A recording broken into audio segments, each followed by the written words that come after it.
მოგესალმებით.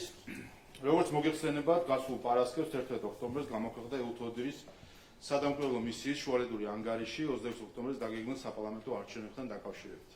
ანგარიში დადასტურდა ის, რასაც საზოგადოება ისედაც ხედავს, წინასაარჩევნო კამპანია უპრეცედენტოდ მშვიდ, თავისუფალ, არსებითი დარღვევების თავისუფალ გარემოში მიმდინარეობს, არსებითი დარღვევების გარეშე, ასევე კონკურენტულ გარემოში. წინასაარჩევნო პროცესი არსებითად თავისუფალია ძალადობის, მოსყიდვის, ადმინისტრაციული რესურსის გამოყენებისგან. დარღვევებს კი მხოლოდ იზოლირებული ინციდენტების სახე აქვს. ეს იყო ის, რაც აისახა ელუთოდირის შუალედურ ანგარიში. როგორც ჩანს, ამ ანგარიშმა აჩვენა ოპოზიციას, რომ საფრთხე იქნება არჩევნების შედეგების დელეგიტიმაციისკენ გამიზნულ მათ გეგმას. შედეგად ანგარიშის გამოსაყრებიდან მეორე დღესვე დაიწყო ოპოზიციის, პარტიული მედიის და მათთან დაკავშირებული არასამთავრობო ორგანიზაციების კოორდინირებული კამპანია, რომლის მიზანიცაა საინფორმაციო ხმაურით საერთაშორისო დამკვირვებლებისთვის წინასაარჩევნო გარემოზე ყალბი აღქმების შექმნა.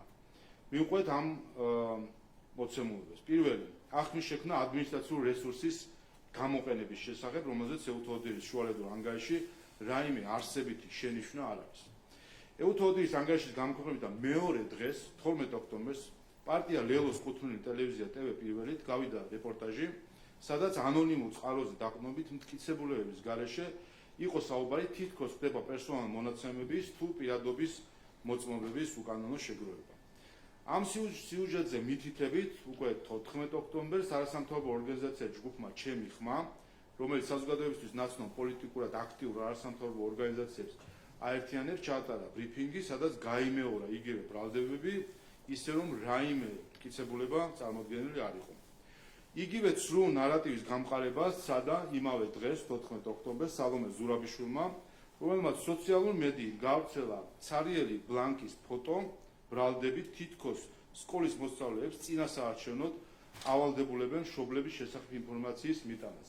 რაც მოგვიანებით დადასტურდა, რომ იყო ჩვეულებრივი დეზინფორმაცია, რომელსაც სამწუხაროდ ადამიანი, რომელსაც უკავია პრეზიდენტის თანამდებობა, აღმოჩნდა, რომ განზრახ ხალხსერებს. 15 ოქტომბერს ახლა უკვე საერთაშორისო გამჭვირვალობამ და სამართლებრივ არჩევნებამ ეს საკითხი მედიურად კვლავ აქტუალური გახადეს, ასევე ყოველგვარი მტკიცებულებების გარეშე. საზოგადოებას შევახსენებთ, რომ პირადობის მოწმობებზე ყალბი ამბების გავრცელება ოპოზიციის და მათთან დაკავშირებული არასამთავრობო ორგანიზაციების ნაცადი ხერხია. შეგახსენებთ, რომ 2018 წლის საპრეზიდენტო არჩევნებამდე ერთი კვირით ადრე იმავე არასამთავრობო ორგანიზაციები, საერთაშორისო გამჭვირვალობა, სამართლიანი არჩევნები, ახალგაზრდა იურისტთა ასოციაცია შეეცადნენ, შეექმნათ სკანდალი, რომ თითქოს აქვთ უტყუარი ინფორმაცია, რომ იუსტიციის სამინისტრო ყალბ პირადობის მოწმობებს ბეჭდავდა. შეგახსენებთ ეკა გიგაურის მაშინდელ სკანდალურ განცხადებას. ოცნებამ პირადობის ყალბი მოწმობების ბეჭდვა დაიწყო, რასაც სერვისების სააგენტოს ხელმძღვანელი უზრუნველყოფს. ამ ფაქტზე მაშინ პროკურატურამ დაიწყო გამოძიება, თუმცა ამ არასამთავრობო ორგანიზაციის წარმომადგენლებმა უარი განაცხადეს ჩვენების მიცემაზე და გამოძიებასთან თანამშრომლობაზე და ეს სკანდალი და ტყუილი ამით დასრულდა. ასევე შეგახსენებთ 2021 წლის 30 ოქტომბერს, ანუ ადგილობრივი არჩევნების დღეს, ოპოზიცია, კერძოდ თამარ კორძაია, ელენე ხოშტარია და სხვები და ასევე არასამთავრობო ორგანიზაციები სოციალური მედიით ვირუსულად ავრცელებდნენ პირადობის მოწმობების ფოტოებს და ამტკიცებდნენ, რომ ეს იყო ყალბი მოწმობები. მოგვიანებით აქაც დადასტურდა, რომ ყველა შემთხვევაში საქმე ჰქონდა ყალბი ამბის გავრცელებასთან. ასევე რომ არჩევნებამდე რამდენიმე დღით ადრე, განსაკუთრებით კი თავად არჩევნების დღეს, პირადობის მოწმობებთან და პერსონალურ ინფორმაციასთან დაკავშირებული ყალბი ამბების გავრცელება ის ნაცადი ხერხია, რომელსაც ოპოზიცია და მათი მოკავშირე არასამთავრობო ორგანიზაციები საზოგადოებაში პანიკის დათესვით ამომრჩევლის ნების ფორმირებაზე გავლენას ისახავს მიზნად. მეორე, აღქმის შექმნა მედიის შევიწროების შესახებ, რომელზეც ელუთოდირის დათმოში მხოლოდ აღნიშნულია, რომ მედია პოლარიზებულია. რაიმე ფაქტი მედიის შევიწროების შესახებ ანგარიში აღნიშნული არ არის. აქაც, როგორც ჩანს, არის ოპოზიციაში და მათთან დაკავშირებულ არასამთავრობო სექტორში თუ ორგანიზაციებში განცდა, რომ სჭირდებათ პანიკის შექმნა ამ საკითხის გარშემო და ვნახეთ უკვე კოორდინირებული კამპანია. 15 ოქტომბერს მედიის ადვოკატირების კოალიცია, რომელიც იგივე პოლიტიკურად აქტიურ არასამთავრობო ორგანიზაციებს აერთიანებს, რომელიც წინა შემთხვევაში იყო ჩემი არჩევანი, გაავრცელა განცხადება საპარლამენტო არჩევნების წინ დამოუკიდებელი მედიის უპრეცედენტო გამოწვევების შესახებ. ასეთ გამოწვევად ისინი ასახელებენ ნაციონალური მოძრაობის ლელოს და ახალის კუთვნილი ტელევიზიების მიერ ქართული ოცნების საარჩევნო კლიპის განუთავსებლობის გამო კომუნიკაციების მარეგულირებული კომისიის და სასამართლოს რეაგირებას.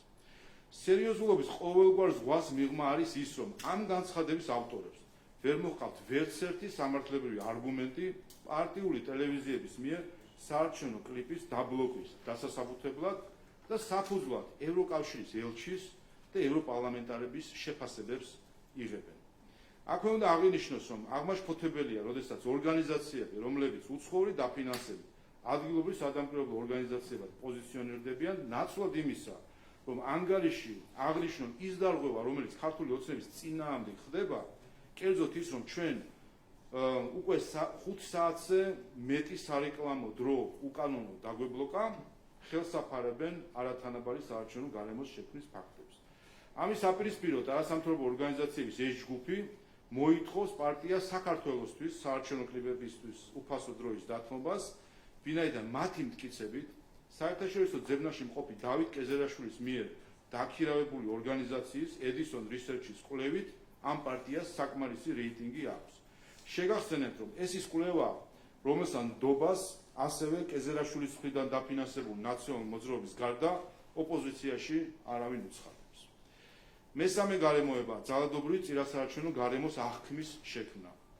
საზოგადოება ხედავს, რომ წინასაარჩევნო კამპანია უპრეცედენტოდ მშვიდ გარემოში მიმდინარეობს. ამას ადასტურებს ეუთო ოდირის შუალედური ანგარიშიც. ამ მდგომარეობის შესაცვლელად ბოლო პერიოდში გახშირდა პროვოკაციები ოპოზიციის მხრიდან, რათა ქართული ოცნების წარმომადგენლები საპასუხო რეაქციაზე გამოიწვიონ. თქვენ ნახეთ, რომ 15 ოქტომბერს ხატია დეკანოიძემ და გიგი უგულავამ ქუთაისში დააზიანეს ქართული ოცნების საარჩევნო ბანერი. ბოლო დღეებში ზოგადად განსაკუთრებით გახშირდა ოპოზიციის აქტივისტების მხრიდან ქართული ოცნების პლაკატების დაზიანება. ასევე 15 ოქტომბერს ზუგდიდში ქართული ოცნების ღონისძიების მოსბადდებისას პარტია ახალის კუთვნილი ტელევიზია თავარის ჟურნალისტი ემა გოგოხია მიეჭრა სცენის კონსტრუქციის მოწყობაზე მომუშავე პერსონალს და მათ სიტყვიერი შეურაცხყოფა მიაყენა. ფაქტია, რომ ამ ქმედებების მიზანი ქართული ოცნების წარმომადგენლების საპასუხო ქმედებებზე პროვოცირებაა, რათა უპრეცედენტოდ შვიდი საარჩევნო გარემო მედიურად დაძაბულად წარმოაჩინა.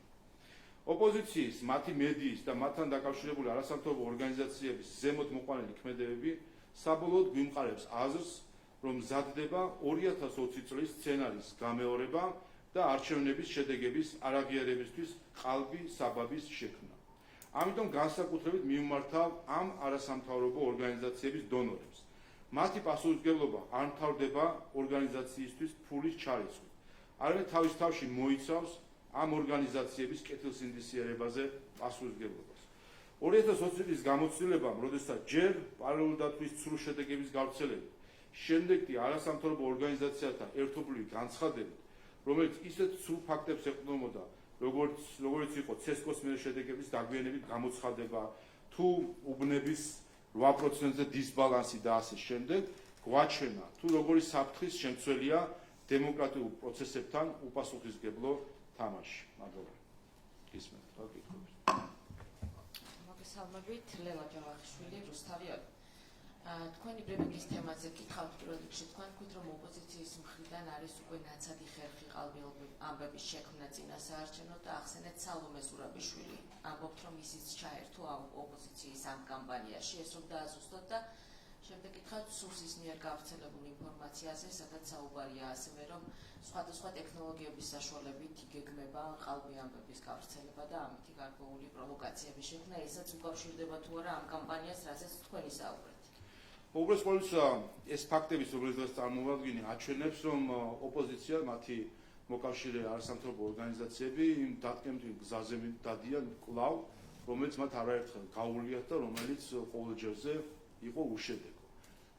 და ამიტომაც გავიხსენე 2018 წლის საპრეზიდენტო არჩევნებამდე ერთი კვირით ადრე სამი არასამთავრობო ორგანიზაციის მიერ ეგრეთ წოდებული სკანდალის წარმოდგენა, თითქოს ხდებოდა ყალბიპირადობის მოწმობების დაბეჭდა, თქვენ მედიის წარმომადგენლებს გემახსოვრებათ ასევე საზოგადოებას, რომელზეც შემდეგ სიტყვა ვეღარ დააძვრევინა ვერავინ, ვერც პროკურატურამ, ვერც მედიამ, რომ მეთქვათ რა მტკიცებულებები ჰქონდათ ამასთან დაკავშირებით. რა თქმა უნდა, მიზანი მაშინაც იყო პანიკის შექმნა საზოგადოებაში, იმისთვის რომ მოეხდინათ გავლენა საარჩევნო აზრის ფორმირებას. რაც შეეხება სალომე ზურაბიშვილს, რაც ხა რთულია ზოგადად კომენტარი, კიდევ ერთხელ ერთი თვე დარჩა და პარლამენტი თუ 1-2 თვე, მოკლედ ნოემბრის ბოლოს დეკემბერში პარლამენტი იმპიჩმენტის წესით გადააყენებს ამ ადამიანს, რომელიც არათუ კონსტიტუციას არსემს პატივს. არსებობს პატივს არანაირ სტანდარტს საერთოდ. მან საკუთარი სოციალური მედიის გვერდით გავრცელა ჩვეულებრივი დეზინფორმაცია, ნახეთ თქვენც ალბათ, ხომ იყო რაღაც ფოტო გარკვეული ცხრილის, ცარიელი ცხრილის და პრეტენზიული ტონით ამტკიცებდა, რომ სკოლაში მოსწავლეებს ართმევენ თურმე უკანონო პერსონალ მონაცემებს მშობლებისა. იყო ამაზე განცხადება განათლების სამინისტროსი, რომელიც იყო აბსოლუტური დეზინფორმაცია, ტყუილი. სკოლაზე განათლების სამინისტროს ისედაც აქვს მონაცემები სკოლის მოსწავლეების მშობლებთან დაკავშირებით, ეს ყველა ქვეყანაში და საქართველოს ასე არის, რა თქმა უნდა, ვინ მშობლები ხართ და სკოლაში ბავშვი დაგყავთ, ყველა მიცით, რომ რა თქმა უნდა არის რეგისტრირებული მშობელი ასევე იმ ბაზაში, როგორც ბავშვის მეურვე და წარმომადგენელი. ქალბატონმა სალომემ რაც ჩაიდინა ამ ასე ვთქვათ, რომ სცადა გარკვეულას თუ პანიკის დათესვა, ეს ყოველგვარ ზღვარს და სტანდარტს ცდება. და კითხავთ, ხო, სუსის განცხადებაზე არ გიპასუხიათ, მათ მიერ გავრცელებული ინფორმაციაც უკავშირდება თუ არა იმ კამპანიას, რაზეც ისაუბრეთ. თავისთავად, მოგეთ ერთი ლოგიკას, რასაც ჩვენ ვაკვირდებით, არის შემდეგი, ყველა, მათ შორის ეს არ არის მხოლოდ ჩვენაც პარტიული მიკროძოებული შეფასება, ადამიანებსაც რო ხვდებით, ჩვენს აქტივსაც რო ხვდებით, ყველა მათ შორის ოპოზიცია თავად ადასტურებს, რომ ეს უპრეცედენტოდ 7 წინასაარჩევნო გარემო ოპოზიციაში ფოთავს კიდევაც ამაზე, როგორც ვატყობთ, არის უპრეცედენტოდ 7 წინასაარჩევნო გარემო და ეს დაადასტურა ევთოოდირის ანგარიშმაც, რომელიც რამდენიმე დღის წინ გამოქვეყნდა, არჩევნებამდე 2 კვირით ადრე და მოიცავს მთლიან წინასაარჩევნო გარემოს, რომელსაც პირდაპირ თქვა, რომ არანაირი რაიმე სისტემური პრობლემები არ არის და მშვიდად მიმდინარეობს წინასაარჩევნო გარემო.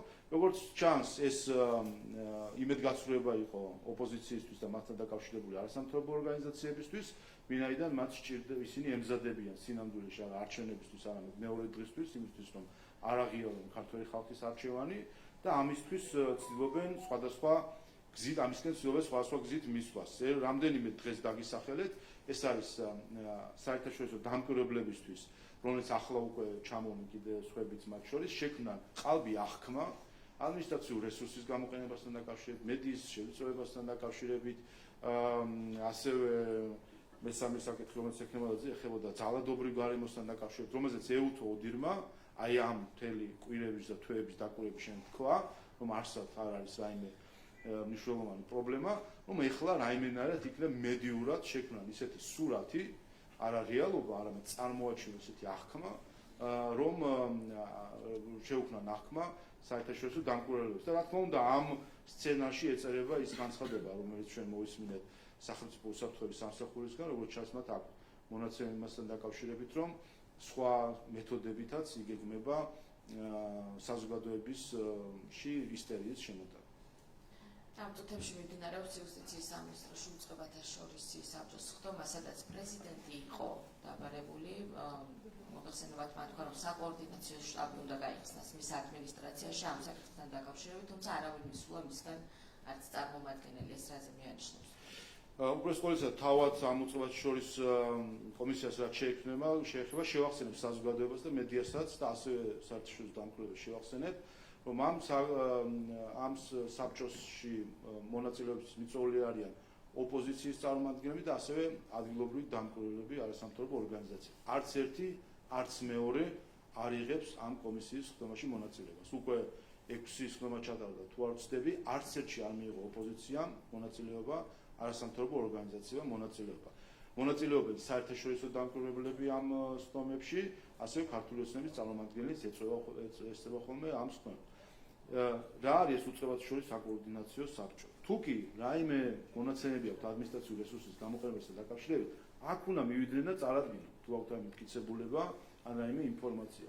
თუ კი აქვთ რაიმე ინფორმაცია მოსყიდვას და ასე შემდეგ, ეს არის ის საბჭო და კომისია, სადაც ეს უნდა წარადგინონ. მაგრამ აქ არ მიდიან, აკეთებენ განცხადებებს მედიისთვის, მხოლოდ იმის და ისევე თან კითხვა-პასუხშიც არ შედიან და ასე ავრცელებენ დეზინფორმაციას, ეს აჩვენებს პირდაპირ არის სისტემური მიდგომა იმისთვის, რომ შეამზადონ საბაბი არჩევნების შედეგის არაღიარებისთვის. რაც შეეხება ქალბატონ სალომე ზურაბიშვილს, აქაც კიდე გვიჭირს უკვე ყველანაირი კომენტარის გაკეთება, მან განაცხადა პირდაპირ, რომ არჩევნების დღეს ექნება საარჩევნო შტაბი შექმნილი პრეზიდენტის ადმინისტრაციაში, შენობაში. ეს არის ყველაფერს რომ თავი დავანებოთ, ეს არის ადმინისტრაციული რესურსის გამოყენება, ვინაიდან ხდება შენობის, მისი ლოჯისტიკური შესაძლებლობის რესურსის გამოყენება საარჩევნო მიზნებისთვის. და მან ასევე განაცხადა, რომ ის აპირებს შემდეგ რომ აღნიშნოს მისი ფლანგის გამარჯვება, როგორც მას ესე ესახება. თქვენ წარმოიდგინეთ ახლა, რომ მე პარლამენტში შევქმნა საარჩევნო შტაბი ქართული ოცნების და რუსთაველის დარბაზში დიდ ეკრანზე დავსვდეთ ქართული ოცნების წარმომადგენლებთან ერთად და იქ გქონდეს დათვლა, ვინ რამდენი ხმა მიიღო და ასე შემდეგ. ჩვეულებრივ საარჩევნო შტაბი. ან წარმოიდგინეთ პრემიერ-მინისტრმა მთავრობის ადმინისტრაციაში, რომ შექმნას ქართული ოცნების საარჩევნო შტაბი, ზუსტად იმ ესთეტიკით, როგორც არის ხოლმე საარჩევნო შტაბი. წარმოიდგინეთ რა რეაქცია ექნებოდა ამაზე ამ ჩვენ ეგრეთ წოდებულ ცოცხალ არასამთავრობო ორგანიზაციებს და დამკვირვებლებს. სიტყვა გაიგეთ საერთოდ მათგან რაიმე ამასთან დაკავშირებით, რომელიც პირდაპირ უხეშად, ღიად, დღისით, მზისით ხდება დარღვევა ადმინისტრაციული რესურსის გამოყენება. ესეც ერთ-ერთი მოწმობა იმის, რომ არასამთავრობო ორგანიზაციები ეს უკვე დასტურდება და ჩვენ ამაზე არაერთხელ ვთქვით, რომ მათი ანგარიშებით ერთი რომ ავრცელებენ ცრუ ინფორმაციას და ცრუ ბრალდებებს ქართულ ოცნებასთან დაკავშირებით და პირდაპირ ხელს აფარებენ ოპოზიციის მხრიდან დარღვევებს. და მე დღესაც აღვნიშნე, რომ ეს არ არის მხოლოდ არასამთავრობო ორგანიზაციების პასუხისმგებლობა, ამ არასამთავრობო ორგანიზაციებს უკან დგანან კონკრეტული დონორები, ევროპული და ამერიკული დონორები და ეს არის მათი უშუალო და პირდაპირ პასუხისმგებლობა, რასაც დღეს აკეთებენ ეს ორგანიზაციები დეზინფორმაციის გავრცელებით და დარღვევებზე თვალის დახუჭვით. ჩვენ 2020 წელს ეს ასე ვთქვათ, მწარი გამოცდილება უკვე მივიღეთ, როდესაც დონორებმა საკუთარი უპასუხისმგებლობით დაუშვეს ის, რომ არასამთავრობო ორგანიზაციებმა ყალბი ანგარიშები გამოაქვეყნეს და ამით საქართველოს სტაბილურობას შეუქმნეს საფრთხე და საქართველოს დემოკრატია საფრთხის წინაშე დააყენეს. ბოლო კითხვა მექნება კურიერის ინფორმაციაზე, რომელიც უკავშირდება მთავარი არხის ერთ-ერთი დირექტორის საჩივარს, ის ითხოვს დარეგულირდეს თანხების შედინება ტელეკომპანიაში, საუბრობს, რომ მილიონობით უცხოური ვალუტის ნაღდი ფული შედის ტელეკომპანიაში და შემდეგ სხვადასხვა ტრანზაქციებით სავარაუდოდ გაედინება უცხოეთში. რაზე მიანიშნებს ეს თქვენთვის ეს ინფორმაცია და ხომ გიჩნდათ პარალელს იგივე რუსთავიორის საქმესთან, რაზეც გვარამია მინუსდა კიდეც ციხეში. ეს ერთადერთ რამეს აჩვენებს, რომ ჩვენ საქმე გვაქვს რეციდივისტებთან, გვარამიას და მისი გუნდის სახით, რომელიც ერთი და იგივე მეთოდით მოქმედებდნენ რუსთავიორში იქნება ეს თუ მთავარ არხში იქნება ეს. ამ კონკრეტულ შემთხვევას დეტალები არ ვიცი, რაც მე ნახე თავად ასე ვთქვათ, შიგნით კომპანიაში არის დავა ამ საკითხთან დაკავშირებით და ფაქტობრივად სახელზე მანხილებელი, რომელიც შიგნიდან ამხელს იმ თაღლითურ სქემებს, რომელიც როგორც ჩანს ამ ორგანიზაციაში არის, ამიტომ შესაბამისად უწყებებმა ეს უნდა შეისწავლონ, თუმცა თავად ეს კარგად აჩვენებს, ვისთან გვაქვს საქმე.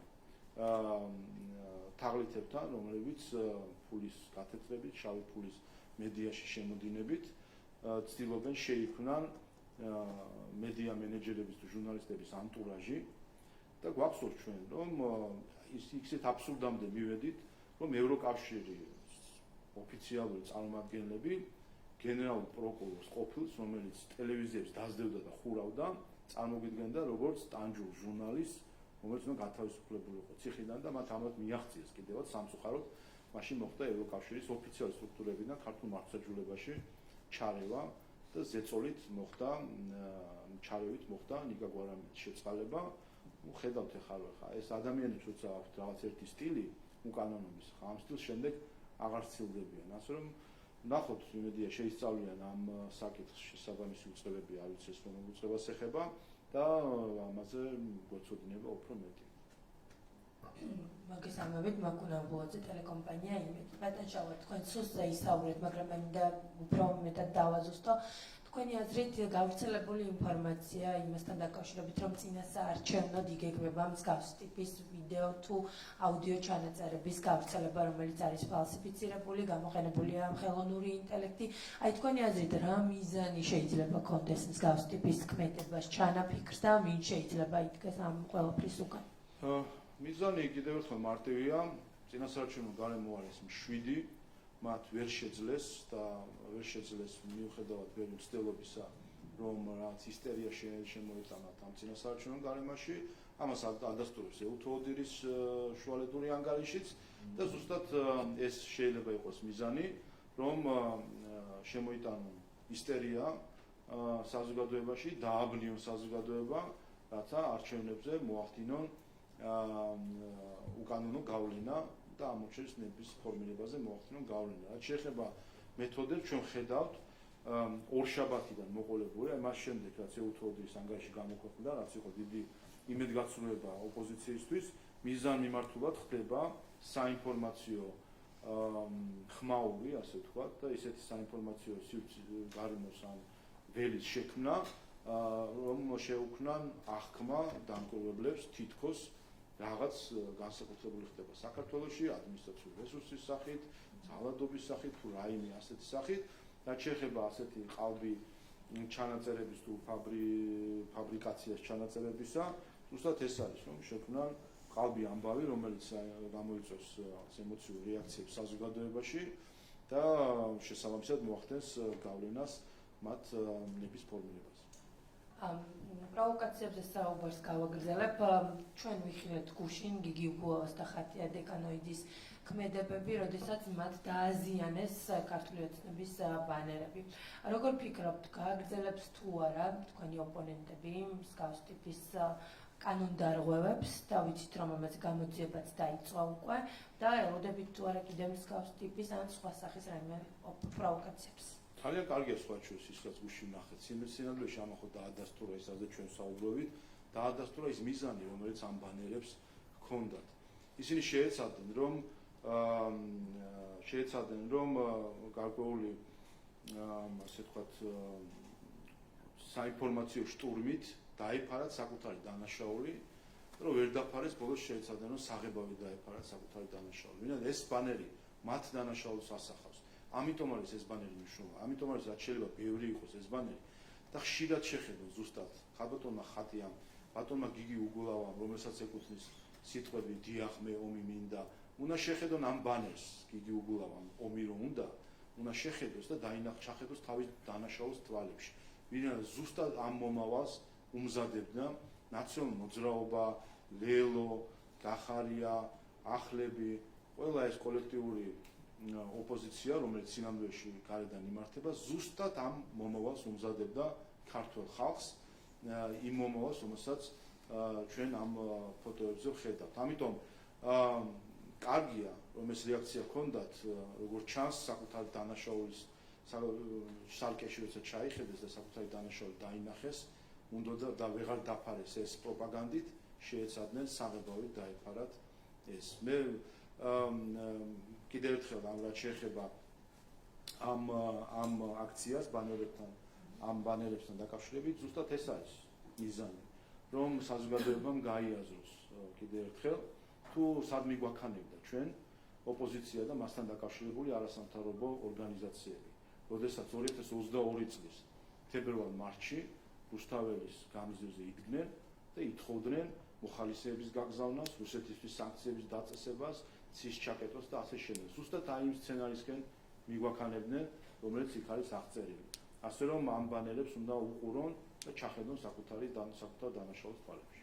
და ბოლო კითხვაც მექნება ნეიტრალური საქართველოს მიერ გავრცელებულ განცხადებაზე მინდა კითხოთ, სადაც საუბარია, რომ კოლექტიური ნაციონალური მოძრაობის ამომრჩევლის სამართლებრივი პოლიტიკური და მორალური პასუხისმგებლობაც შესაძლებელია რომ დადგეს. აი თქვენ რამდენად იზიარებთ აი ამ გზავნილს, რომ ამომრჩევლის განწყობა ან არჩევანი შესაძლოა იყოს რაიმე პოლიტიკური გნებავთ სამართლებრივი შეფასების საგანი.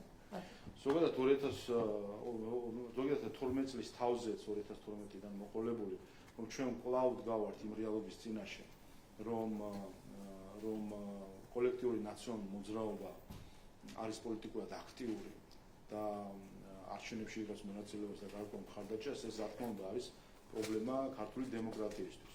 როდესაც კონსტიტუციის წინააღმდეგ მოქმედი პარტიები არიან პოლიტიკურად აქტიური და ეძლევათ შესაძლებლობა, რომ გარკვეული გავლენა ჰქონდეთ პოლიტიკურ ცხოვრებაზე. ამიტომაც არის, რომ ჩვენ ვაინიცირებთ საკონსტიტუციო სასამართლოსადმი მიმართვას და ეს იყო ჩვენი ერთ-ერთი დაპირება, რომ მიმართოთ საკონსტიტუციო სასამართლოს, რათა განიხილოს ნაციონალური მოძრაობის და იმ პოლიტიკური ჯგუფების საქმიანობა, რამდენად შეესაბამება კონსტიტუციას და ამის საფუძველზე მიიღოს გადაწყვეტილება ასეთი ორგანიზაციის აკრძალვასთან დაკავშირებით. რაც შეეხება ამომრჩევლებს, თავისთავად წარმოუდგენელია რომ ვისაუბროთ ამომრჩევლის სამართლებრივ პასუხისმგებლობაზე, თუმცა ეს არის პოლიტიკური პასუხისმგებლობა, რომელსაც ყველა ამომრჩეველი ატარებს და მნიშვნელოვანი არის, რომ არჩევნებზე ყველა ამომრჩეველმა ამ პოლიტიკური პასუხისმგებლობით მიიღოს გადაწყვეტილება და მისცეს ხმა. ვფიქრობ, განსაკუთრებით ბოლო 2 წელიწად ნახევარმა, მას შემდეგ რაც დაიწყო რუსეთის აგრესიული ომი უკრაინის წინააღმდეგ, ამომრჩეველს დაანახა თუ ვისთან აქვს საქმე ამ პარტიების სახით. ესენი არიან პარტიები, რომლებიც აი ზუსტად იმ ბანერზე, რაც არის განთავსებული ფოტოები, ზუსტად ამ რეალობას უმზადებდნენ საქართველოს, დანგრეულ სკოლებს, დანგრეულ მოედნებს, დანგრეულ ეკლესიებს. ამ მომავლისთვის წირავდნენ ეს პარტიები ქართულ საზოგადოებას და რაც მთავარია, ამას პირდებიან კიდევაც. თქვენ ნახეთ, რომ როგორც იქნა 2 წელიწად ნახევრის თავზე ევროკავშირის სტრუქტურებმა აღიარეს თუ სინამდვილეში რა მოთხოვნა ჰქონდათ საქართველოს ხელისუფლების მიმართ და ევროპარლამენტის რეზოლუციაში პირდაპირ წავიკითხეთ, საზოგადოებამ წაიკითხა ის, რაც ხელისუფლებამ დიდი ხანია იცოდა და ის, რასაც ხელისუფლებას დიდი ხანი ეუბნებოდნენ დახურულ კარს მიღმა და დაჟინებით ითხოვდნენ ამას ხელისუფლებისგან. ეხლა უკვე საზოგადოებამ ნახა პირველ წყაროდანვე თურმე რას ითხოვდნენ ჩვენგან, ითხოვდნენ რუსეთისთვის სანქციების დაწესებას და ჩვენ ნახეთ ოპოზიციის რეაქცია, რომ ისინი დიახ შეასრულებენ ამ რეზოლუციაში ჩაწერილ მოთხოვნას და ხელისუფლებაში მოსვლისთანავე დაუწესებენ სანქციებს რუსეთს. განაცხადა ეს ნაციონალური მოძრაობა, განაცხადა ეს ლელომ, რომელსაც მათ შორის საარჩევნო პროგრამაში უწერია, რომ ყველა სანქციას შეუერთდება, რომელიც ევროკავშირს აქვს დაწესებული და დაუწესებს შესაბამისად ორმხრივ სანქციებს რუსეთს. ასევე მათი საარჩევნო დაპირება არის საქართველოს შეყვანა ესკალაციის გაზრდა რუსეთთან, რაც პირდაპირ ნიშნავს ეკონომიკის ჩამონგრევას, ჩამოშლას საქართველოში და ნიშნავს პირდაპირ საქართველოს შეყვანას სამხედრო დაპირისპირებაში. ამას პირდებიან ოპოზიციურ პარტიები. შესაბამისად, ამორჩეველმა უნდა გაიაზროს თუ რას აძლევს ხმას და ამ პასუხისმგებლობით მიიღოს გადაწყვეტილება და არ მისცეს ხმა ომს, გრევას და საქართველოს ეკონომიკურ თუ სახელმწიფოებრივ ჩამოშლას. მოგესალმებით, საომე გობრონიძე ტელეკომპანია პოზიტივი. 10 დღე დარჩა არჩევნებამდე და თქვენც ახსენეთ გამოსვლაში, რომ პრეცედენტოდ მშვიდ გარემოში მიმდინარეობს წინასაარჩევნო კამპანია და ეს მოხდა ეუთო ოდირის შუალედურ ანგარიშშიც. ამ ყველაფერში რამდენად დიდი როლი აქვს ცენტრალურ საარჩევნო კომისიას და როგორ აფასებთ ზოგადად ცესკოს ფუნქციონირებას იმ ფონზე, როდესაც თქვენი ოპონენტების მხრიდან თითქმის ყოველდღიურად გვესმის დეზინფორმაცია, რომ რამენაირად ცესკოს დისკრეტაცია მოახდინა. კარგია, სხვა ჩვენ ეს საკითხი რომ შემახსენეთ, მე ბრიფინგის ტექსტში არ აღმოჩნდა, თუმცა გუშინ იყო თუ არ ვცდები, რამდენიმე ორგანიზაციის განცხადება, ასევე ცესკოსთან დაკავშირებით და სამიზნეში ცესკოს ხალხს ამოყანილი, ამოღებული თითქოს ცესკო საკმარის საინფორმაციო კამპანიას არ ეწევა განსაკუთრებით ეთნიკური უმცირესობებით დასახლებული ტერიტორიებში, რაც არის აბსოლუტური ტყუილი.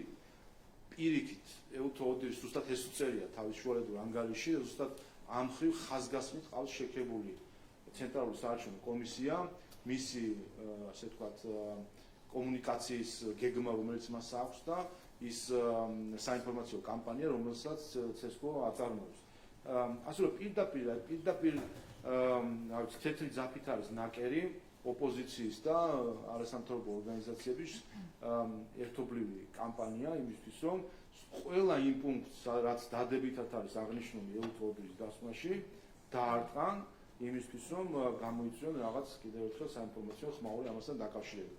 რაც შეეხება თავად CSGO-ს და ეს მეც მიუყვები ევთო-ოდირის დასმის სულისკვეთებას და ძალიან აქტიური არის, ხედავთ, როგორც თავად ინსტიტუცია, ისე მისი ხელმძღვანელი, რომელიც პირადად არის ჩართული ამ საინფორმაციო კამპანიაში, ნახეთ, რომ CSGO-ს წარმომადგენლები ყველა ტელევიზიაში მიდიან და ყველა ტელევიზიის მაყურებელს ცდილობენ რომ მიწვდნენ და აუხსნან თუ როგორი არის ხმის მიცემის პროცედურა ელექტრონული თვალების საშუალებით, ასე რომ მხოლოდ ქებას იმსახურებს CSGO-ს, მათ შორის ეს არ არის მხოლოდ ასე ვთქვათ ესეთ სიტყვიერი შეფასებები, CSGO-მ ბოლო პერიოდში არაერთი შექება მოისმენს სხვადასხვა საერთაშორისო ფორუმში, მათ შორის პრიზებიც კი მიიღო იმ საქმიანობისთვის, რომელსაც ის ეწევა.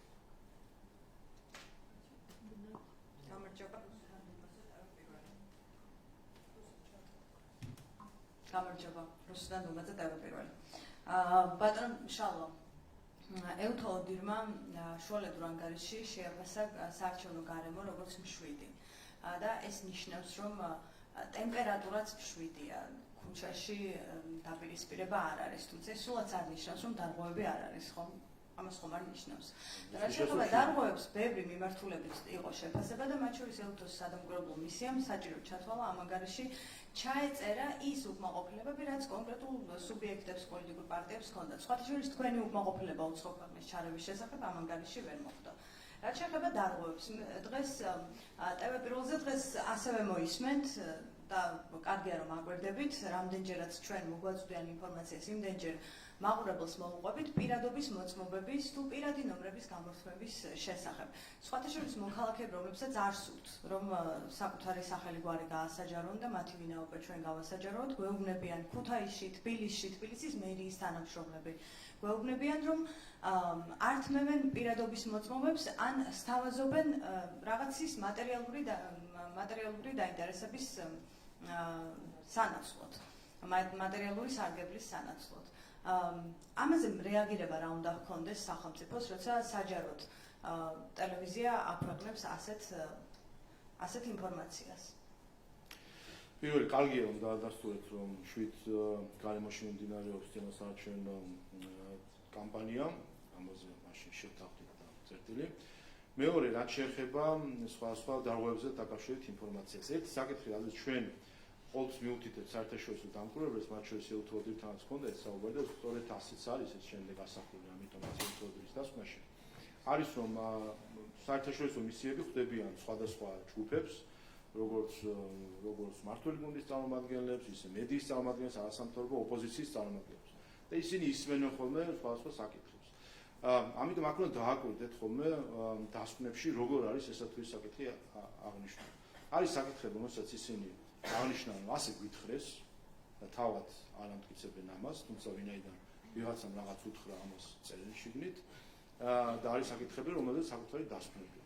ამიტომ აღწერილობითი ნაწილი, რომ ევთო-ოდირის მისიას ვიღაცამ რაღაც უთხრა, ეს არ ნიშნავს, რომ ევთო-ოდირი იზიარებს რომ ესა თუ ის დარღვევა, რომელზეც მათ უთხრეს, სინამდვილეს შეესაბამება. ჩვენ ნათქვამს დავალოდით, ჩვენ მივაწოდეთ დეტალური ინფორმაცია, რაც შეეხება უცხოურ ჩარს. სხვათა შორის ჩვენ წარმომადგენელი შეხვედრა ქონდა სხვა საერთაშორისო მისიებთანაც და სპეციალურად ვიკითხეთ, ვინაიდან ამ საკითხს ჩვენთვის მნიშვნელობა ვიკითხეთ, რა კრიტერიუმებით აფასებენ ისინი უცხოურ ჩარევას ქვეყნის არჩევნებში. ანუ რა შემთხვევაში განიხილავენ, რომ რაღაცა ფაქტი არის ჩარევა, რაღაცა არ არის. პირობითად უცხოურმა პოლიტიკოსმა გააკეთა განცხადება, რომ ხარს უჭერს არ ვიცი, მიხეილ სააკაშვილის. არის თუ არა ეს ჩარევა. თუ ჩარევა არის, რომ ვიღაცა მოვიდეს და მაინც თრელ აპარატისში რაღაცა манипулირება გააკეთოს უცხოეთიდან პირობითად ვამბობ. ანუ სად არის ზღვარი? და ერთ-ერთ მისიასთან ქონდა ჩვენ წარმომადგენლებს შეხვედრა ამასთან დაკავშირებით, უცხოურ მისიასთან ქონდა შეხვედრა და ძალიან საერთოდ პასუხი ვერ გასცეს ამასთან დაკავშირებით, თუ რას განიხილავს ეს ორგანიზაცია უცხოურ ჩარევად. თავად ეს ორგანიზაცია ერთ-ერთი უცხოურ ქვეყნის წარმომადგენელი ორგანიზაცია არის. ამიტომ ჩვენ საქმე უნდა ვაგვირდებით ამ ხრივ უცხოური სადამხმარებლო ორგანიზაციები რა რეაგირება ექნებათ ამასთან დაკავშირებით, თუმცა ამაზე ცალკე გეტყვით და ალბათ კიდე მოგვიწევს ცალკე ბრიფინგის მიწუნა ამასთან დაკავშირებით, დაუბრუნდებით თავის კითხეთ ხომ. აქაც ეს შემთხვევა გვაქვს, ხო ხა მე მგონი ამ ხრივ ქართულმა საზოგადოებამ საკმარისი გამოცდილება დააგროვა იმისთვის, რომ მედიაში გასული ინფორმაციები შეაფასოს მისი სანდოობის კრიტერიუმით. როდესაც არის ვიღაცამ თქვა, ვიღაცამ ასე გითხრა, არანაირი მტკიცებულება არ არის ამასთან დაკავშირებით. რა თქმა უნდა, ხა ეს და საუბრობს თქვენ პირადად წარმომადგენელი მედიის, რომელიც არის პარტიული კუთვნილების მედია, ეხლა რა თქმა უნდა, სანდოობა არის დაბალი. და თქვენ რატომ უნდა გენდოთ? თქვენ ხართ საპასუხო, თქვენ რატომ უნდა გენდოთ? აგერ მტკიცების ტვირთი აქვს მას, ვინც ბრალსდებს. ბრალს ამ შემთხვევაში თქვენ მედია საუბრობს, რომ ასეთი დარღვევები არსებობს და კონკრეტული ადამიანები საუბრობენ, ანუ ვოისები გადის ეთერით, ხომ? ანუ ვის ევალება და რა რეაგირება უნდა გქონდეთ თქვენ? უყურეთ, ადამიანურ ურთიერთობაში სხვა არის, რომ ვინც ბრალსდებს, მას აქვს მტკიცების ტვირთი. მან უნდა ამტკიცოს, რომ ეს არის რეალური. შესაბამისად, როდესაც არის რომ ასე გვეუბნებიან, ასე ამბობენ, ვიღაცამ თქვა, ეს არ არის საკმარისი. ეს კომუნისტების დროს იყო ეგრეთ წოდებული ანონიმკების მეშვეობით ვიღაცის ციხეში გაშვება და ეს სტანდარტს მიღმა არის. უნდა არსებობდეს კონკრეტული ფაქტი და მტკიცებულება. მასე ნებისმიერი ადამიანი, ნებისმიერ მეორე ადამიანს და ნებისმიერი ორგანიზაცია მეორე ორგანიზაციას დააბრალებს, რასაც გინდა. ჩვენ დაგაბრალებთ ახლა რაღაცებს, თქვათ და ასე ხო არ უნდა იყოს, არა? შესაბამისად ეს არის, რომ ერთი გასაგებია შეიძლება იყოს ინფორმაცია, მაგრამ ჩვენ როგორც კი გადავდივართ სხვადასხვა დოკუმენტებზე, მაგალითად სადამკვირვებლო ორგანიზაციის დოკუმენტი, შემდეგ სხვა იქ უკვე სხვადასხვა სტანდარტებია მტკიცების, მათ შორის მედიასაც წესით, მართალია დიდი ხანია უკვე მედიამ დაივიწყა ჟურნალისტური ეთიკის სტანდარტები რა არის, მაგრამ ზუსტად ეს არის, რომ უნდა იყოს წყარო, უტყუარი და უნდა იყოს მტკიცებულებები, მინიმუმ რაღაც წარმოდგენილი იმისთვის რომ იყოს სანდო. შესაბამისად არსებობს მტკიცებულებები, უბრალოდ ადამიანები არ არიან ამ მოსურნე, რომ მათი სახელგვარი ჩვენ გავასაჯაროთ. ხა ხო ხვდებით რომ ეს არ არის სერიოზული მიდგომა და ამიტომ გითხარით, უყურეთ, კარგით, აი დავუბრუნდები, ამიტომ მოვიყვანე მე მაგალითად 2018 წელს ზუსტად იგივე ნარატივი იყო საპრეზიდენტო არჩევნების წინ ერთი კვირით ადრე, ზუსტად იგივე ორგანიზაციები საერთაშორისო გამჭვირვალობა საია ისვედი ამტკიცებდნენ და ციტატაც მოგიყვანეთ ქალბატონი ეკა გიგაურის, რომ ქართული ოცნება ბეჭდავს ყალბ პირადობის მოწმობებს. აი ეს განაცხადეს რამდენიმე დღით ადრე არჩევნებში. ხო წარმოგიდგენთ, ამას რა ეფექტი აქვს ამომრჩევლისთვის. პროკურატურამ დაიწყო გამოძიება, დაიბარა ისინი ჩვენებების მისაცემად, უარი განაცხადეს თანამშრომლობას. ანუ წარმოგიდგენიათ, აქვს ინფორმაცია, რომ ყალბდება დოკუმენტები, ყალბდება არჩევნები, არიან სადამკვირვებლო ორგანიზაცია, რომელიც ამას უნდა ებრძოდეს და არ თანამშრომლობს გამოძიებასთან. აქედან ხო დასკვნა მხოლოდ ერთი არის, რომ სინამდვილეში ეს იყო ყალბი ბრალდება, რომელიც მათ წამოაყენეს. 2021 წელს მეც პირადად მახსოვს და გამახსენდა დღეს კიდე ეს პერიპეტიები, არჩევნების დღე, მაშინაც გახსოვთ, რომ აქტიურად ვიყავი მეტნაკლებად ამ ასე ვთქვათ დეზინფორმაციის ხილებაში ჩართული. სოციმედიაში ვირუსულად როგორ ვრცელდებოდა პირადობის მოწმობები, რომ აი ყალბია, ეს თავად პოლიტიკოსები, არასამთავრობო ორგანიზაციები ავრცელებდნენ, არჩევნების დღეს ქმნიდნენ ამ პანიკას და ჩვენ გვიწევდა აი მართლა წამებში რაღაცების გადამოწმება იმისთვის, რომ გვემხილებინა და გამოგვეტანა ეს საჯაროდ, რომ ეს იყო სიყალბე. ამიტომ ეს კინო ჩვენ უკვე ნანახი გვაქვს. მათ შორის თქვენს ტელევიზიაში ეს კინო არაერთხელ დასულა, როდესაც ხდება ყალბი ინფორმაციის გავრცელება. ამიტომ თუ კი რაიმე მტკიცებულებები არ თქვი, მათ შორის ამიტომაც თქვი, უწყებად შორის კომისია, რომელიც შექმნია იუსტიციის სამინისტროში, სადაც ყველა უწყება არის, მათ შორის ის უწყებები, რომელსაც თქვა პერსონალურ მონაცემები ან სხვა საკითხები ეხება, თუ კი ვინმეს რაიმე მტკიცებულება აქვს, ამიტომ უნდა მივიდნენ კომისიაში და წავადგინონ ეს ყველაფერი, მაგრამ უყურეთ, არათუ იქ არ წარადგენენ. ამ კომისიის ხმაზე არც კი დადიან. ამით აჩვენებენ, რომ სინამდვილეში მათ ინტერესი, საკითხის მიმართ ინტერესი კი არ აქვს, თუ კი რაიმე დარღვევა, ის დარღვევა გამოავლინონ. არამედ მათი ინტერესი არის აჟიოტაჟის შექმნა საზოგადოებაში.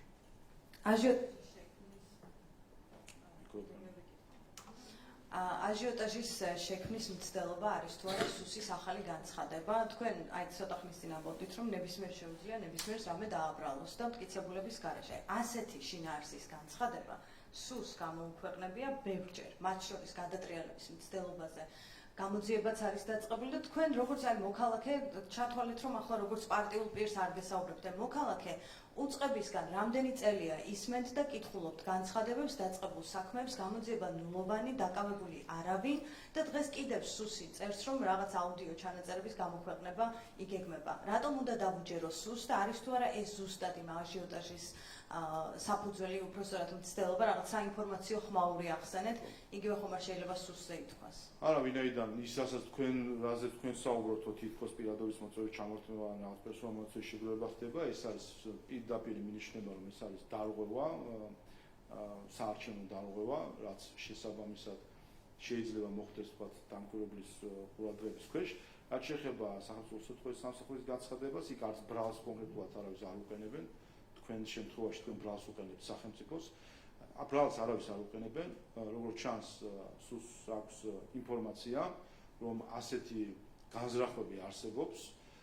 ეს განზრახვები სისულეში რომ მოდიოდეს, იქნებოდა სავარაუდოდ უკვე ბრალიც გამოძიებაც და არ ვიცი შესაბამისი დასკვნებიც, თუმცა სახელმწიფო უსაფრთხოების სამსახურმა გამომდინარე იქიდან, რომ არის წინასაარჩევნო პროცესი და ასეთი ტიპის მანიპულაციას შეუძლია გავლენა მოახდინოს ამ მუშების ფორმირებაზე, ჩათვალა საჭიროდ, რომ ის წინასწარი ინფორმაცია, რაც მათ გააჩნიათ ამ განზრახვებთან დაკავშირებით, გაეხადათ საჯარო საზოგადოების. თუ კი ექნებათ და ამიტომაც მე ამდენად ვნახე განცხადება სწორედ ამ შინაარსის იყო, რომ თუ კი იქნება შემდეგ რაიმე უფრო დამატებით კონკრეტული საკითხები, ამაზე უკვე სხვა მხრივ რეაგირებაც ექნება.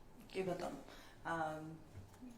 სუსი საუბრობს, რომ ეს არის კონკრეტული პოლიტიკური წრეებთან დაკავშირებული ჯგუფები. შემდგომ პრემიერ-მინისტრი ამბობს, რომ ეს შეიძლება იყოს ქვეყნის შიგნით პირები, ქვეყნის გარეთ ოპოზიციის უცხოელი პატრონები თუ რაღაც ასეთი სიტყვები გამოიყენა ირაკლი კობახიძემ. ანუ თქვენ უფრო მეტი იცით, შეგიძლიათ გითხრათ, ვისეა საუბარი, ვის გულისხმობთ, ვინ არის თქვენი სამისლი ამ ტიპის პრობლემებს როცა რაშიც უნდა დაგიჯეროთ. არანაირი დამატებითი ინფორმაცია მე არ მაქვს. კიდევ ერთხელ მნიშვნელოვანი არის, რომ როდესაც უსაფრთხოების სამსახურს აქვს საკმარისი ინფორმაცია იმისთვის, რომ დაასკვნა გამოიტანოს, რომ ასეთი განზრახვები არსებობს. მე შეგახსენებთ, რომ სახელმწიფო უსაფრთხოების სამსახური არ არის პროკურატურა ან სხვა სამართალდამცავი ორგანო, რომელიც მხოლოდ დანაშაულის ჩადენის ან არის ორგანიზებაზე რეაგირებს. მას აქვს პასუხისმგებლობა მთლიანად უსაფრთხოების გარემო შენარჩუნებაზე და აქედან გამომდინარე ასეთი განზრახვების არსებობის შემთხვევაში, რომელსაც შეიძლება საქმე შეუქმნას ქვეყნის საფრთხე შეუქმნას ქვეყნის სტაბილურობას, ამაზე წინასწარ გააფრთხილოს საზოგადოება. სახელმწიფო უსაფრთხოების სამსახურში არ ყოფილა დასახელდა არც ერთი კონკრეტული ორგანიზაცია, პარტია, ადამიანი, არ ვიცი, ვისგან შეიძლება ეს მოდიოდეს და ვის შეიძლება ეხებოდეს. აქედან გამომდინარე ეს მნიშვნელოვანი პრევენციული ღონისძიება არის იმისთვის, რომ საზოგადოება კრიტიკულად შეხედოს, თუ კი ასეთი რაიმე სახის ასე ვთქვათ ინფორმაცია თუ რაღაც რამე გავრცელდება. ბატონ შალვა, ცოტა ხნის წინ გამოქვეყნდა, მეც თქვენთან ერთად ვეცნობე ამ ამბავს, გამოქვეყნდა ეკატერინა ხვედელიძის, ბიძინა ივანიშვილის მეუღლის აუდიო სატელეფონო ჩანაწერი. სადაც ეკატერინა ხვედელიძე მოსკოვში ფსიქოლოგიაში კოუჩინგის კურსების გავლით არის დაინტერესებული. ჩანაწერი თარიღდება 2014 წლის თებერვლით და გვაქვს ასეთი კითხვა, ნიშნავს თუ არა ეს იმას, რომ ივანიშვილს და მის ოჯახს უსმენს ქვეყნის შიგნით სახელმწიფო უსაფრთხოების სამსახური და აწუდის ინფორმაციას რუსეთს კავშირებზე, შეგვიძლია თუ არა აქ უკვე შტაბ-ჭრილება შეგვექმნას და რას ნიშნავს, როცა ფარული ჩანაწერის ერთ-ერთი ფიგურანტი ივანიშვილის ოჯახის წევრია. ეს გამოქვეყნდა YouTube-ზე, ჩვენ გვახსოვს YouTube-ზე ასევე ბიძინა ივანიშვილის და ევტუშენკოვის ჩანაწერებიც. Შემიძლია მხოლოდ შევაქო სახელმწიფო უსაფრთხოების სამსახური, რომელმაც პრევენციულად როგორც ჩანს ამაზე განცხადებები ქონდა გაკეთებული. ხო, რაც შეეხება ამ კონკრეტულ საკითხს, ვერაფერს ვერ გეტყვით, თან 2014 წელი 10 წლის წინანდელი საკითხი არის, რომელზეც არ ვიცი, საერთოდ რა შინაარსის არის ან რა თემებზეა საუბარი. მე მოგიწოდებთ თქვენს და ოპოზიციას განსაკუთრებით მოგიწოდებთ, რომ ფოკუსირდით ადამიანებზე, ქართულ ხალხზე და თავიდანებით სპეკულაციებს, ასეთი ჩანაწერების თუ სხვა ასე შემდეგ. მე მგონი სხვა რეალური საკითხებია, რომელზეც უფრო მეტად უნდა ვიმუშაოთ. კარგი, ერთი თემაზე კითხვა მაქვს, მაგრამ აი ახლა ბიძინა ივანიშვილი რომ უსმენდეს ხელისუფლების პირველ პირებს, რომ მისი მეუღლის აუდიო ჩანაწერი გამოქვეყნდა და აინტერესებს საიდან მოხვდა ის YouTube-ზე. რას უპასუხებთ, ანუ ვინ usmens ივანიშვილის მეუღლეს? საერთოდ არ ვიცი რაზე საუბრობთ, რა ჩანაწერზე საუბრობთ, ან სატელეფონო საუბარია მოსკოვში ესაუბრება ეკატერინა ხვედელიძე. სხვა შორის უბრალოდ რახან შინაარსი თქვით, თუ არ ვწდებით თქვენ ტელევიზიას გქონდა ამ თემაზე, არ გახით ადრე ესეც ზუსტად იგივე საკითხი იყო თუ არ ვწდებით. კი, მეც გამახსენდა, მაგრამ ეს ახალია. ანუ ეს გადაღეჭელი თემაა, რომელიმაც თავის დროზე ჩაიარა, არ ვიცი. თქვენც უგახსენებთ ეს საკითხი. კი, ეკატერინა ხვედელიძის აუდიო ჩანაწერები ადრეც იყო. ამიტომ გითხარით, ეს კინო უკვე თქვენ ტელევიზიაში ნანახი ვაქვთ. ახლა განმეორებით რეტროსპექტივა ხდება ძველი კინოების, როგორც ჩანს, მათ შორის თქვენს მედიაში. კარგია, თქვენ გახსენდათ, რომ ძველი უკვე გადაღეჭილი საკითხი არის. ისიც არ მახსოვს რა რეაგირება იყო მაშინ. ხო, რეაგირება ნულოვანი. უბრალოდ ეს ახალი ჩანაწერია ცოტა ხნის წინ გამოქვეყნდა, თორემ ძველთან დაკავშირებით, ძველზე მეც გამახსენდა, რომ ადრე დღეს მომაჩვენა, რომ მაინც შაშანდელი კინო იქნება, ასე რომ დღეს ანუ არ უსმენთ. აბა საიდან მოხდა? არ გაქვთ კითხვა? საერთოდ საიდან ხდება? ივანიშვილის მეუღლეს უსმენდა. კარგი და ერთი კითხვა მაქვს ასევე ივანიშვილის გუშინდელ გზავნილებზე, მოკლედ გუშინ ის საუბრობდა ამორჩეულთან შეხვედრაზე, როცა გამოვიდა სიტყვით, რომ არავის ვაპატიეთ ქვეყანაში კორუფცია და ნეპოტიზმიო და 2029 წლამდე ევროკავშირის ქვეყნებს გადავასწრებთ ეკონომიკური ზრდით.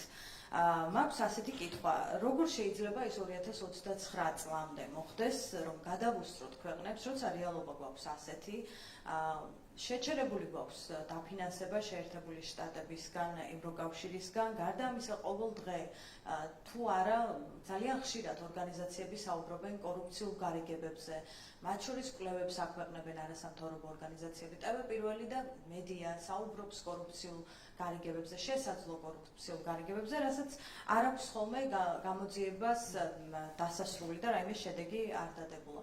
როცა ამბობს ივანიშვილი, რომ კორუფციას ებრძვის და 29 წლამდე ეკონომიკაში გადავუსწრებთ ყველას. ეს როგორ ხდება და რამდენად რეალურია ეს? სიამოვნებაში ეს მარტივად ხდება, თუ კი ხელისუფლება კონცენტრირებული არის საკუთარი ხალხის ინტერესზე და საკუთარი ხალხის კეთილდღეობაზე. ზუსტად ამას აკეთებს ქართული ოცნება ბოლო 12 წელია და ამიტომ შევძელით ჩვენ რომ ეკონომიკა გასამაგდა, თუ კი არ იცოდით გეტყვით, რომ სამჯერ მეტი ეკონომიკა გქონდა 2012 წელთან შედარებით, რომ ჩვენი ბიუჯეტი გასამაგდა, რომ საშუალო ხელფასი გასამაგდა, რომ სიღარიბის მაჩვენებელი განახევდა, რომ უმუშევრობის მაჩვენებელი განახევდა. და თქვენ წარმოვიდგინეთ ეს ყველაფერი შევძელით ისე, რომ არ ვიყავით არც ევროკავშირის წევრი, არც კანდიდატი, არც მოლაპარაკება და არც არაფერი. ასე შევძელით, ქართველებმა შევძელით. თქვენს კითხვაში დაგაგულით თუ გაყინული დაფინანსების გარეშეც შეგვიძლია ჩვენ ეკონომიკის გაზრდა ამას ამტკიცებთ? თავისთავად, ჩვენი ბიუჯეტის მცირე წილი არის ხოლმე, რომელიც შეიძლება შემოდიოდეს ასეთი გრანტის სახით. თქვენ მე მესმის, რომ ოპოზიციას აქვს ეს ცალფეხზე მდგომელი მენტალიტეტი, ასე ვთქვათ, და ფიქრობს, რომ საქართველოს განვითარებაზე მადლობა უნდა გადაუხადოთ მხოლოდ სხვებს. და ჩვენ თვითონ არანაირი დამსახურება ქართველებს ამ საქმეში არ გვაქვს. კიდე ერთხელ ჩვენი ძალებით, მათ შორის თქვენი საქმიანობის მუშაობით, სხვა ქართველები, რომლებიც მუშაობენ და ქმნიან დოლარს, შევძელით ის, რომ გავასამაგეთ ეკონომიკა, გავასამაგეთ ბიუჯეტი, გავასამაგეთ საშუალო ხელფასი და ჩვენ არა ეს ჩვენი მონაცემი არის, ეს მსოფლიო ბანკის გათვლები მათ შორის, რომ 2028 წლისთვის საქართველოს ერთ სულზე შემოსავლით, თუ კი შევხედავთ წყიდულობით უნარს, ერთ სულზე შემოსავლით იქნება სხვა კანდიდატ ქვეყნებზე წინ.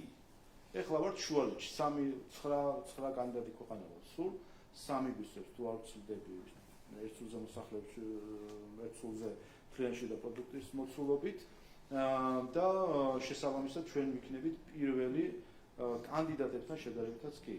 და შეგახსენებთ ასევე რომ დღეს ისევ ჩვენ არ გვაქვს მოლაპარაკება ევროკავშირთან და ეს ყველაფერი როგორც აღნიშნეთ გაყინული არისო დღეს ჩვენ ეკონომიკური ზრდის ტემპით ვართ პირველი რეგიონში პირველი ევროკავშირის წევრობის კანდიდატებთან შედარებით პირველი ევროკავშირის წევრებთან შედარებით პირველი ვართ საერთოდ ჩვენზე წინ არავინ არ არის მთელ ევროპაში აი ასე როგორც ჩვენ ვართ ჩვენზე წინ არავინ არ არის მთელ ევროპაში ასე რომ ზუსტად ასე მივახცევთ ამ შედეგებს რაც შეეხება კორუფციას და ინსტიტუციურ საკითხებს მაგათ შეხედეს ესე ჩვენი ნათქვამი ხომ არ არის და ეს ხო ბიძინა ივანიშვილმა გუშინაც და სხვა დროსაც საუბრობს ის თავისი სიტყვებით კი არსაუბრებს ეხდნობა შეფასებებს საერთაშორისო შეფასებებს რომელიც ამაზე არის საქართველოს კორუფციის სიმცირით არის ევროკავშირის კანდიდატ წევრებთან შედარებით ყველაზე წინ ანუ ყველას უსწრებთ აბსოლუტურად აი ყველა კანდიდატ ქვეყანას უსწრებთ აბსოლუტურად მათ შორის უსწრებთ 5 თუ 6 ევროკავშირის წევრ ქვეყანას წარმოგიდგენიათ აი ევროკავშირის წევრი რო არის თლათ აი მათ კი უსწრებთ იმათაც კი უსწრებთ თქვენ წარმოგიდგენიათ და ეკონომიკური განვითარება შეგვიძლია იცით რა ჩვენ 33 წლის წინ გავაკეთეთ არჩევანი რომ ყოფილიყავით დამოუკიდებელი სახელმწიფო. დამოუკიდებელი სახელმწიფო რა შუაშია თუ დამოუკიდებელი სახელმწიფო ვართ კი ბატონ შალო მაგრამ ღია ეკონომიკა დასავლეთის გარეშე როგორ ვაპირებთ ეკონომიკის განვითარებას? ჩვენ ვაპირებთ რომ ღია ეკონომიკა ნიშნავს რომ უნდა იყოს ინვესტიცია და ვაჭრობა და არა ის რომ იყოს სვის კმაყოფაზე. ჩვენ სვის კმაყოფაზე ვიყავით საკმარისად და საბჭოთა კავშირის გულისხმობ ან სხვა პერიოდებს რომელიც საქართველოს ჰქონდა 33 წლის წინ ჩვენ გავაკეთეთ არჩევანი რომ ვიყოთ დამოუკიდებელი ქვეყანა და ავიღეთ პასუხისმგებლობა საკუთარ ცხოვრებაზე, საკუთარ ეკონომიკაზე, საკუთარ ინსტიტუციებზე. თქვენ მესმის რომ ეს გარკვეული სამწუხარო ნარატივია რომელიც NGO სექტორმა და ოპოზიციამ ჩამოაყალიბა, თქვენ შესაბამისად თქვენი მეპატრონი პარტიიდან გამომდინარე ამ ნარატივს ამყარებს რომ ქართველები არაფრად ღირვართ თუკი ვიღაცა ფულს არ გვაძლევს და თუკი ვიღაცა არ შეგვინახავს.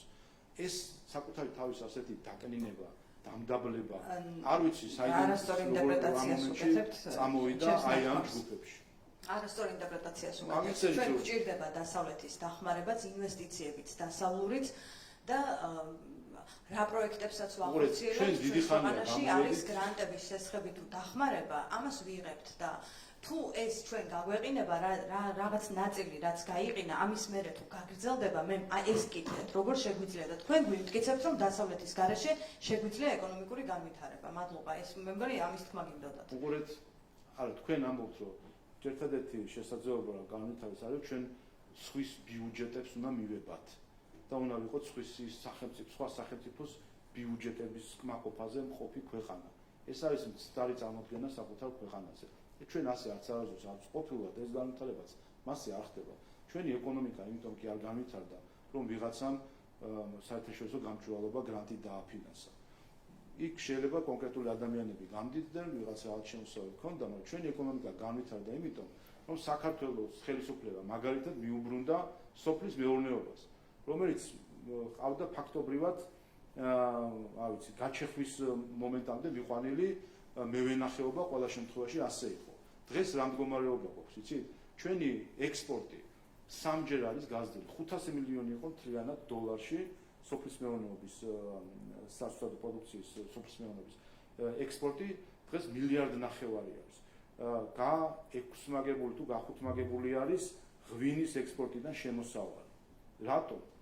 ხა აქაც გრანტებმა კი არ აქვს გადამწყვეტი მნიშვნელობა, იმიტომ სახელმწიფომ ჩადო 6,9 მილიარდი ლარი სუბსიდირებული თანხები ჩაიდო სოფლის მეურნეობაში. თქვენ გახსოვთ რომ დაპირება იყო 1 მილიარდი თუ არ ვცდები სოფლის მეურნეობაში და 6,9 მილიარდი ან სახელმწიფო გრანტებით, ან სესხების სუბსიდირებით, როდესაც ფაქტობრივად ნულოვანი პროცენტით ჰქონდათ გლეხებს სესხები 6,9 მილიარდი ლარი მოხვდა სოფლის მეურნეობაში სახელმწიფოს ხელშეწყობით.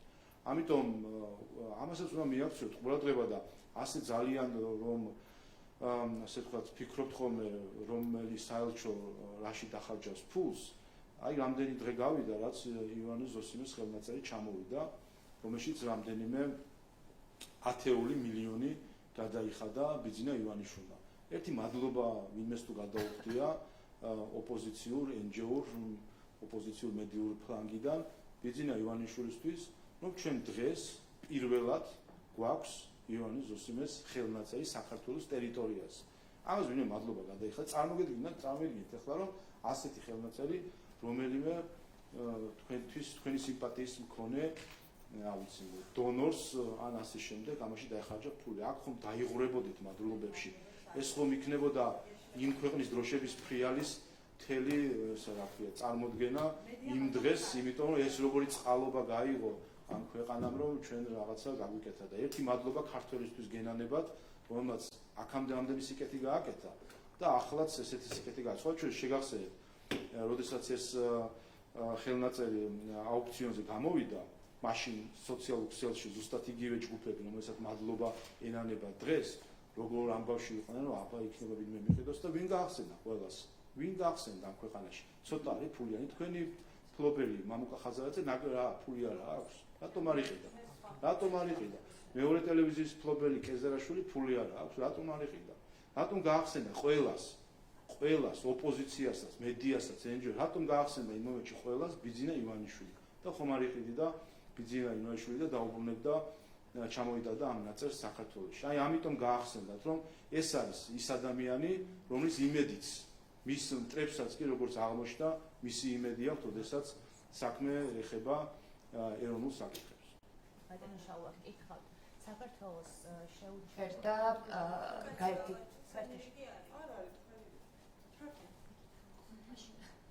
კარგი მეც მაქვს კითხვა მაშინ და როცა მოგესალმებით ნათია ქენქაძე საზოგადოებრივი მაუწყებელი. ბატონო შაუა, მინდა გითხოთ პრეზიდენტის მიერ ინიცირებული ქარტიის გარშემო არსებულ ასრთა სხვადასხვაობაზე. მიუხედავად იმისა, რომ საქართველოს პრეზიდენტმა მკაფიოდ თქვა, რომ ის მიზანშეწონილად მიიჩნევს აპირებს, რომ ეგრეთ წოდებული ტექნიკური მთავრობის და პრემიერ-მინისტრობის კანდიდატები არჩევნებამდე დაასახელოს, ხელმომწერი პარტიების დიდი ნაწილი ამას მიიჩნევს მიზანშეწონილად და ფიქრობენ, რომ გარკვეულ ყურადღების გადატანას გამოიწვევს არჩევნებამდე კანდიდატურების დასახელება.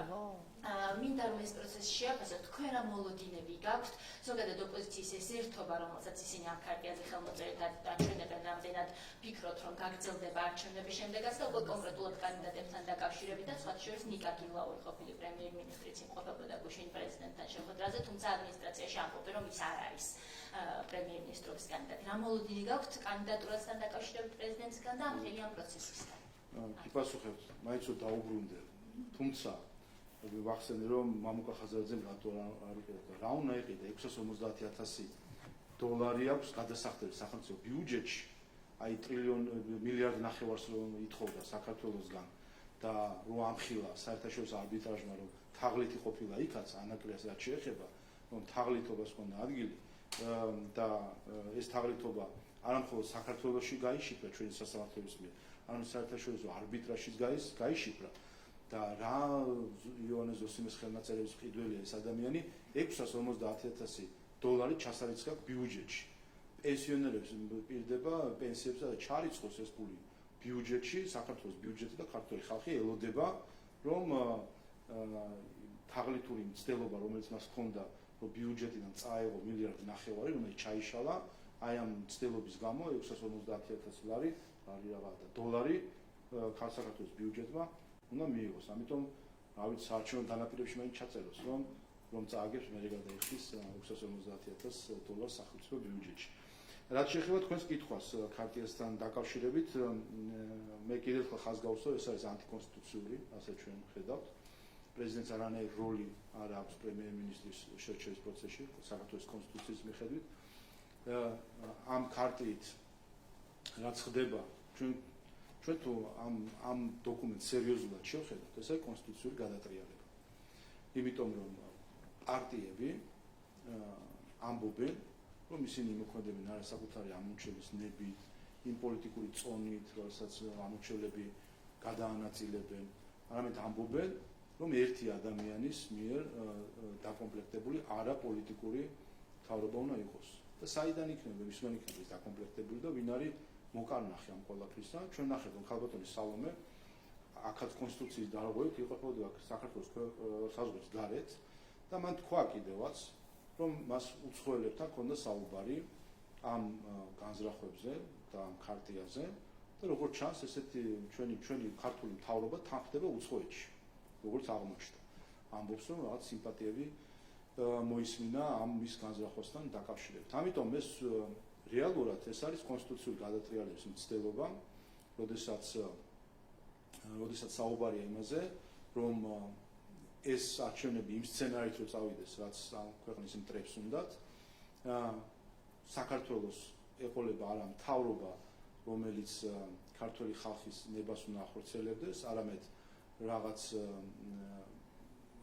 არა მანდატის მქონე ხალხისგან შერჩეული, ხალხის მანდატის არ მქონე პირისგან შერჩეული პირები, და ამ შემთხვევაში ქალბატონ სალომეს არანაირი მანდატი არ აქვს ქართული ხალხისგან მთავრობის წევრები შეარჩიოს და რომლებიც როგორც ჩანს რომლებმაც უნდა შემდეგ ისიც ქვეყანა კი არ უნდა მართო რაღაც დროებითი მთავრობა, რაღაც სამხედრო საბჭოსავით უნდა ქონდეს 90-იან წლებში რო ქონდა ჩვენ, რომელიც აი გადატრიალების დროს ზუსტად რაც ხდება ხოლმე ნებისმიერ ქვეყანაში, როდესაც სამხედრო კონსტიტუციური თუ სხვა გადატრიალება არის, როდესაც ერთი ჯგუფი იჩემებს, რომ ის არის დროებითი მთავრობა და ის რაღაც გადაწყვეტილი რაღაც რეფორმები ჩაატარებს, ეგრეთ წოდებულს ყველა სამხედრო საბჭო ზუსტად, ყველა ხუნტა ზუსტად ესე ამბობს და შემდეგ მოამზადებს ნამდვილ დემოკრატიულ არჩევნებს. აი ამას საუბრობენ სინამდვილეში და სხვათა შორის არაფერს ახალს ქალბატონი სალომე ქართული პოლიტიკის ბოლო პერიოდისთვის არ ამბობს. ზუსტად იგივე მცდელობა იყო 2022 წლის ივნისში, როდესაც NGO-ებმა მოაწყეს აქცია, გახსოვთ როცა კანდიდატის სტატუსი არ მოგვენიჭა და წალეკვით დაემუქრნენ საქართველოს პარლამენტს, თუ კი ის არ გადააყენებდა მთავრობას და არ დანიშნავდა იმ მთავრობას, რომელსაც NGO-ები დააკომპლექტებდნენ და მათ ექნებოდათ ვეტო. ეს NGO რევოლუციის მცდელობა ზუსტად მაშინაც ამ ტერმინოლოგიით იყო ტექნიკური მთავრობა, არ უნდა ყოფილიყვნენ პოლიტიკოსები, გახსოვთ სახელებიც კი იყო მაშინ, ნინო ლომჯარია, ეკაკი გაური, თანამდებობების კი გადანაწილებული ჰქონდათ უკვე, ზოგი შინაგან საქმეთა მინისტრი იყო, ზოგი ვინ და ზოგი ვინ. როგორც ჩანს კი ეს იგივე სცენარის შემოbrunებაა, ვინაიდან ეს არის ერთი გარედან მართული პროცესი. ახლა რა მოლოდინი გაქვთ კანდიდატურებთან დაკავშირებით, პრეზიდენტმა სხვათა შორის ერთ-ერთ ინტერვიუში თქვა, რომ აპოლიტიკური წარსულის კანდიდატი ყავს შერჩეული პრემიერ-მინისტრი. არ ვიცი, ჩვენ ქვეყანაში აპოლიტიკური წარსული რას ნიშნავს, ცოტა რთული გასაგებია, თუმცა ქალბატონ სალომეს თავისი სპეციფიკური წარმოდგენები აქვს ხოლმე ამ თუ იმ ტერმინთან დაკავშირებით და მას შემდეგ რაც ნიკა გილაური ვიხილეთ, საერთოდ მივხვდით, რომ ალბათ ტერმინი აპოლიტიკური არის ის მას როგორც ჩანს სათანადოდ რას ნიშნავს და ვერ გეტყვით, არასერიოზულია საერთოდ ჯამში რა მნიშვნელობა ახლა 2 კვირა 10 დღეში ეს ცირკი, რომელზეც აქცია ქალბატონმა სალომემ პრეზიდენტის რეზიდენცია დასრულდება არჩევნებით, ხოლო შემდეგ უკვე იმპიჩმენტით დასრულდება ეს ყველა. ტელეკომპანია პარტრანიოსი ეკავშვანი ბატონი შავა, როგორც ცნობილია, ევროპული საბჭოს სამიტი არის დაგეგმილი ხვალდაზე უკვე მიშელებენ ევროპელი ლიდერების საქართველოს საკითხზე. თქვენ რა მოლოდინები გაქვთ, შესაძლოა თუ არა საუბარი იყოს ვიზა ლიბერალიზაციის შეჩერებაზე, ან შესაძლოა თუ არა რომ ვიხილოთ დამატებითი სანქციები ჩვენს ქვეყანასთან მიმართ? არ მგონია, ზოგადად ხედავთ რაღაც ერთი ტალღაზი არის მოწყობილი ესა თუ ის ინსტიტუცია, მათ შორის ევროკავშირში. ეს არის საერთო გარემოთი განპირობებული და ჩვენ დიდი მოლოდინი არ გვაქვს, რომ ამ მხრივ რაიმე განსაკუთრებული ძროები ახლა იქნება. ყველაფერს პასუხს გასცემს არჩევნები და ამიტომაც მნიშვნელოვანია ქართულმა ხალხმა, მათ შორის განსაკუთრებით გარე აქტორებს დაანახოს რა არის მისი პოლიტიკური ნება. ბოლო პერიოდში ბევრმა უცხოელმა შემოგვაჩვია ასე ვთქვათ სიტყვები, შემოგვაჩვია ასე ვთქვათ, რომ ისინი საუბრობენ ხოლმე ქართული ხალხის სახელით და მათ იციან თუ რა უნდა ქართულ ხალხს, ზოგს ფეხიც კი არ დადგმული საქართველოში და რატომღაც ფიქრობენ, რომ იციან ქართული ხალხის ნება რა არის. აი რა არის ქართული ხალხის ნება 26 ოქტომბერს გაცხადდება და ეს იქნება ერთი რეალობა, რომელსაც რა თქმა უნდა ყველა გაუწევს ანგარიშს გულისხმობ იმ მხრივ, რომ როდესაც ხდება რაღაც გადაწყვეტილებების კრიტიკა ქართული საქართველოს ხელისუფლების, ნახავს, რომ ამ გადაწყვეტილების უკან ქართველი ხალხი დგას და მეორე ზოგადად გლობალური კონტექსტი, რომელიც შეეხება უკრაინაში მიმდინარე ომს და ჩვენ რა მომენტშიც ეს ომი დასრულდება, ზუსტად იმ მომენტში ყველა ეს პერიპეტიები, რომელიც აქამდე იყო და ბოლოს გაირკვა კიდევ რას ეხებოდა ეს ყველაფერი, სანქციების დაწესებას, რუსეთთან